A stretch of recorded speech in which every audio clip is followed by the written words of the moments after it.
Assalomu alaykum hammaga azizlarim. Qizg'in tonglar boshlandi bizda ertalabdan. Ranoxon 1-sinfga chiqqanidan beri ertalab vaqtli turishimiz kerak. Bog'cha emas, bu bog'chaga 9 dan keyin borsa ham mayli, lekin maktab emas-da, maktabda vaqtliroq borish kerak. Kitob o'qiydigan vaqti ajjelni, dars qiladigan vaqti ajjelni. Ranoxonga hali bildirgani yo'q maktabni qiyinligi.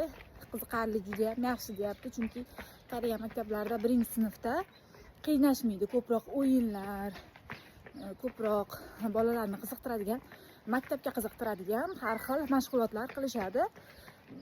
Birdan ikkiga mana bu darslarni og'irlashtirib tashlasa, bola maktabdan zerikib qolishi mumkin ekan. Ra'no hozir yugurib ketyapti maktabiga. Maktabi shunaqa yaxshi ko'radigan bolani bilasizlar, mana Ra'no.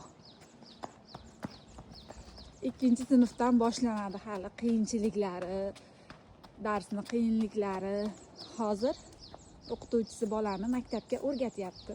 Juda ham yaxshi ekan o'qituvchisi Ranoxonni. Faqat bitta o'qituvchi matematikani ham, ona tili o'qish hammasini bitta o'qituvchi o'rgatadi, boshqa o'qituvchi kirmaydi. 안녕하세요 여러분. 제가 초등학교 가고 있어요.